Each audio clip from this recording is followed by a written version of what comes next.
기업에게 있어 소비자의 주목을 받는 일이란 무엇보다 중요한 일입니다. 제품이나 서비스의 이름과 그것의 장점을 소비자의 입에 오르내리게 만들기 위해 그들은 천문학적인 돈을 투입하고 있고, 관심을 끌기 위해 일부러 부스럼을 만드는 노이즈 마케팅을 동원하는 경우도 있죠. 오늘 소개할 이 모델도 이슈가 되면서 브랜드의 이름을 전 세계에 널리 알린 모델입니다. 그런데 회사 입장에서 좋은 건지 나쁜 건지 아직도 헷갈리는 경우인데요. 프리미엄 미니밴을 표방하며 야심차게 출시했지만 난해한 스타일과 불분명한 상품성으로 카니발에 밀려 사라져버린 비운의 MPV이자 쌍용이라는 브랜드를 전 세계에 각인시킨 못난이 삼형제의 첫 번째 모델. 이번 시간에는 쌍용 로디우스에 대해 알아보겠습니다.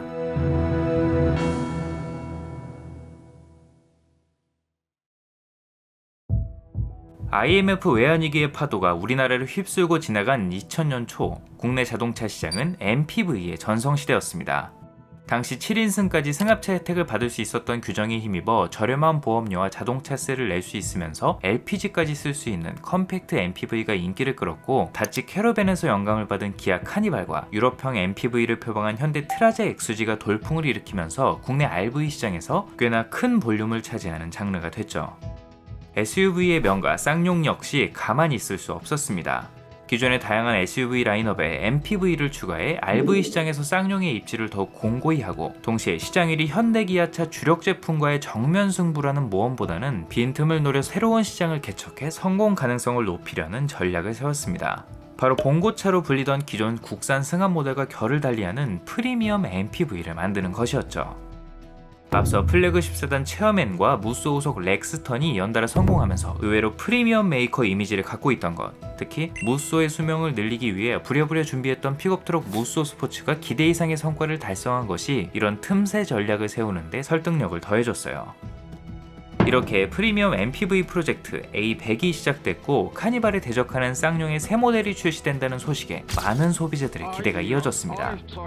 이후 2003년 부산 모터쇼에 양산형에 가까운 쇼카를 공개했는데, 마치 고급 세단 체어맨을 미니밴으로 만들어 놓은 모양새의 CEO라는 이름까지 차의 컨셉을 명확하게 드러내 많은 주목을 받았고, 이윽고 2004년 정식 출시 모델인 로디우스가 그 모습을 드러냈죠.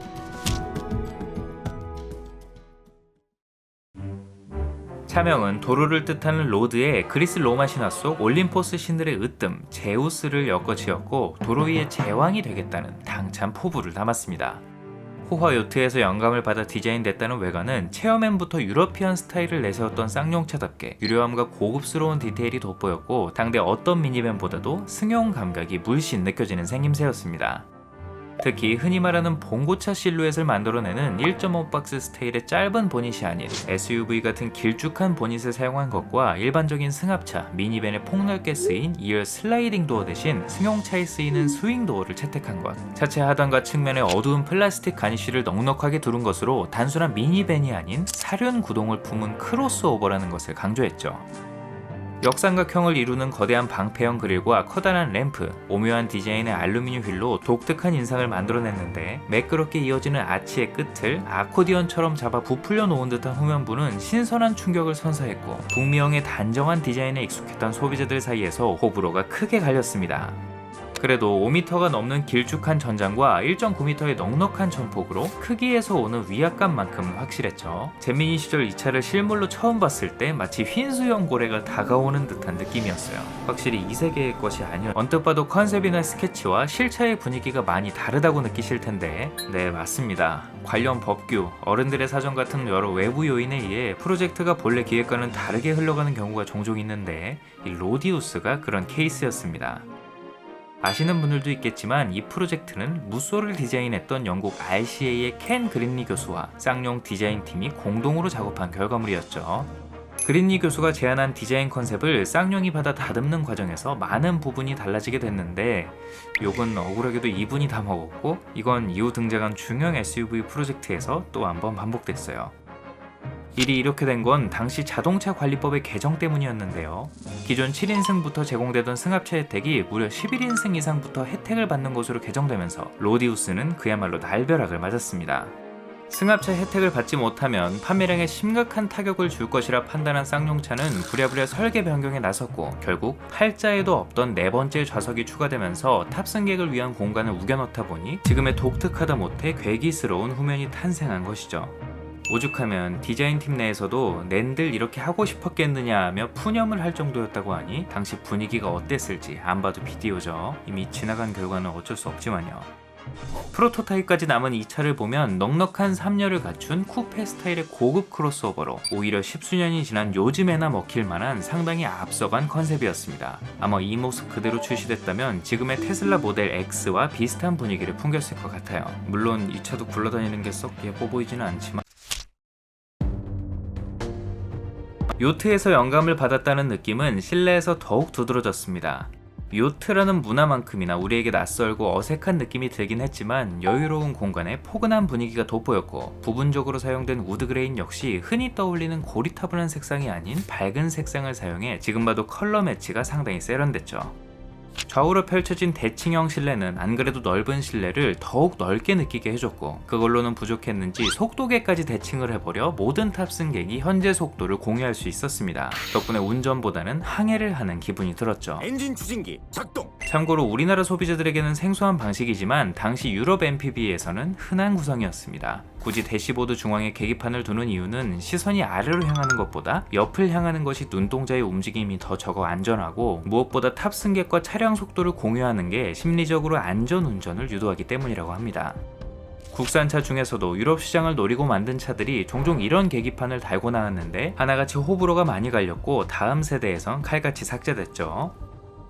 이 밖에 폭스바겐 비틀처럼 꽃을 꽂아 넣을 수 있는 전용 홀이 있었던 것, 렉스턴, 테라칸 같은 고급 SUV에나 있던 멀티미터 화면이 오버헤드 콘솔에 들어가 있던 게 기억에 남네요. 여기에 후방 카메라를 포함한 12개 스피커의 5.1 채널 DVD 내비게이션과 7인치 천장 모니터, 나중에는 현대기아차의 모젠에 대응하는 텔레매틱스 시스템 에버웨이, 체어맨에나 있던 전자식 주차 브레이크와 후륜 전자제어 에어 서스펜션까지 장비한 최고급 트림, 플래티넘을 선보여 경쟁 모델을 압도하는 첨단 고급 사양으로 무장하기도 했습니다. 렉스턴이 체어맨의 SUV 버전이었다면 이 차는 체어맨 미니밴이라고 해도 부족함이 없는 구성이었어요. 가장 중요한 승객 공간은 트림에 따라 9인승과 11인승 두 가지로 구성했고 깍두기 의자의 유무만 다를 뿐 모두 4열까지 갖췄습니다. 기아 그랜드 카니발이 출시되기 앞서 11인승 미니밴 시장에 포문을 연 모델이었죠. 스타렉스 전보와 봉고차들은 논외로 치고요. 등받이 뒤편에 시트백 테이블을 마련하고 슬라이딩과 리클라이닝, 특히 2열 시트는 180도 회전까지 가능해 입맛에 따라 다양한 구성이 가능했어요. 아예 모든 시트를 접어 평평한 적재 공간을 만들 수도 있었고 4열 벤치 시트는 더블 폴딩을 지원해 골프백을 세로로 세울 수도 있었죠. 센터 콘솔 박스를 탈거해 캐리어 가방으로 쓸 수 있게 한 것도 깨알 같은 아이디어였어요. 물론 아쉬운 부분도 있었습니다. 미니밴으로서는 불리한 설계인 세로 배치 후륜구동 방식을 적용하면서 바닥이 높아져 시트 포지션과 공간에서 손해를 볼 수밖에 없었고 특히 기어박스가 툭 튀어나오면서 당대 미니밴의 덕목 중 하나였던 1열 가운데 좌석은 아예 설치가 불가능한 데다 좌석 간 이동까지 불편해졌습니다. 또 공조장치 하단에 마련된 팝업식 컵홀더는 그 자리에 우겨 넣는 게 목적이었는지 겨우 레시피나 종이컵 정도만 넣을 수 있는 사실상 무용지물 수준이었죠. 뒷좌석 스윙도어도 문제였는데요. 개방되는 면적은 넓었지만 문을 열 때 넓은 공간이 필요하니 주차장 등 좁은 공간에서는 당연하게도 문을 열 수가 없었어요. 심지어 이듬해 등장한 그랜드 카니발이 전동 슬라이딩 도어를 가지고 나오면서 고급감까지 챙겼기 때문에 승용 감각이라는 감성 하나만 내세우기에는 잃는 것이 많았죠. 파워트레인은 앞서 렉스턴에 탑재된 직렬 5기통 2.7L 디젤 엔진 단일 사양으로 5단 수동, 벤츠제 5단 자동 변속기가 매칭됐습니다.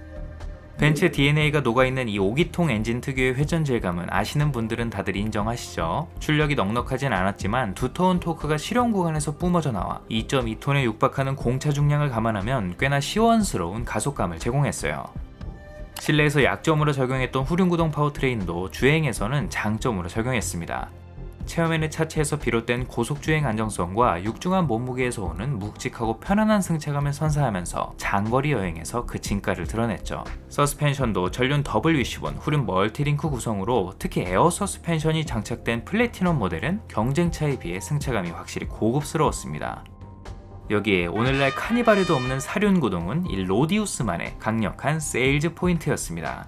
파트타임 방식이었지만 눈빛길과 비포장길 앞에서도 주눅들 필요가 없었고 업무용 차량과 패밀리카의 구분이 없는 자영업자는 물론 캠핑, 낚시 등 레저를 즐기려는 소비자들에게 환영받았어요. 2007년에는 한 차례 페이스리프트를 거쳐 뉴 로디우스로 출시됐는데요.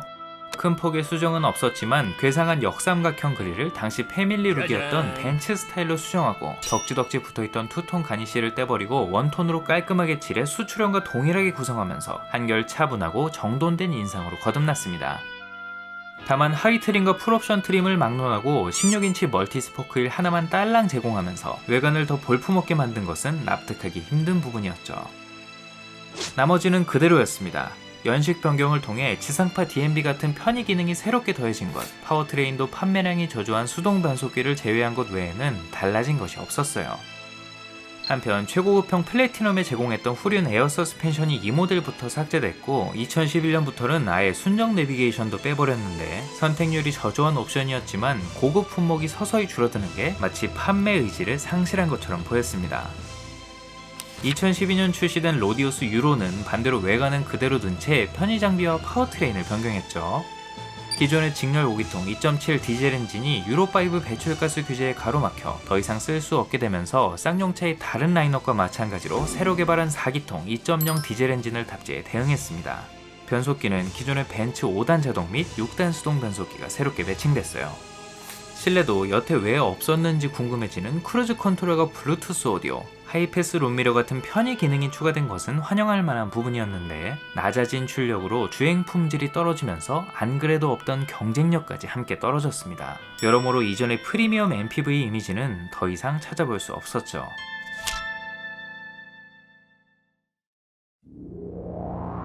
로디우스는 신들의 산책이라는 카피에 어울리는 넉넉한 공간과 고급스러운 승차감, 풍부한 편의 장비, 든든한 사륜구동까지 갖춰 그들이 내세운 프리미엄 MPV에 걸맞는 상품성으로 무장했습니다. 여기에 전모델 버스 전용차로 혜택, 11인승 연 65,000원 승합차 세금이라는 메리트까지 빠짐없이 챙겼어요. 다만 얻는 것이 있으면 잃는 것도 있겠죠. 규정을 의식해 외모를 포기한 대가는 처참했습니다.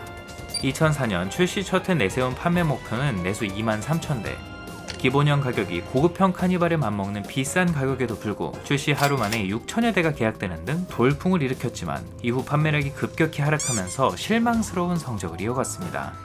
그 사이 신형으로 거듭난 기아 카니발에 대부분의 고객을 빼앗기면서 페이스리프트를 거친 뉴 로디우스 출시 이후에도 사정은 나아지지 않았고 심지어 2012년에는 한 해 동안 1,000대조차 채우지 못했죠.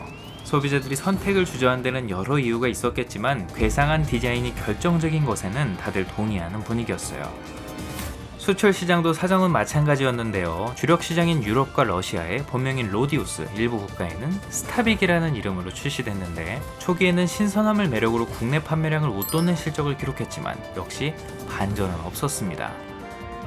설상가상 영국 BBC 탑기어에서 진행한 세계에서 가장 못생긴 차 어워드에 폰티악 아즈텍, 피아트 멀티플라와 함께 최상위권에 랭크되면서 전 세계 수많은 사람들로부터 놀림을 받는 안타까운 일도 벌어졌습니다. 이게 좀 미안했던지 요트에서 영감을 받았다는 디자인 컨셉을 받들어 아예 호화 요트로 개조해주게 됐죠. 여담으로 쌍용차의 오랜 단골인 국군에 납품되어 업무용 차량으로 쓰인 덕분에 얼떨결에 군생활 중 이 차를 경험해본 분들도 꽤 있죠. 또 가솔린 엔진이 탑재된 일부 수출 사양이 주한 미군용 차량으로 공급되기도 했어요. 이 밖에 연식이 쌓이면서 여러 고질병도 드러났습니다. 차체 곳곳 일어나는 부식, 특히 차량 하부를 지탱하는 서브 프레임이 심하게 녹슬거나 카이런, 액티언 등 같은 세대 쌍용차를 공유하는 일명 볼 조인트 결함으로 운행 중 차가 주저앉는 만만치 않은 문제가 가끔 발생하는가 하면 벤츠 5단 변속기를 제어하는 전자기판에 문제가 생기면서 기어가 특정 단수에 고정되거나 변속 충격을 유발하는 일렉트로닉 고장 등 주요 부품을 공유하면서 고질병도 함께 공유했습니다. 한편 나날이 강력해지는 배기가스 규제와 경쟁력을 잃어버린 상품성, 안 그래도 잘 나가던 카니발이 신형을 준비해 관뚜껑을 닫으러 온다는 소식에 쓸쓸하게 은퇴를 준비하던 로디우스 앞에 또 한 번의 기회가 찾아오게 되는데 당신 아직 죄인 아닙니다.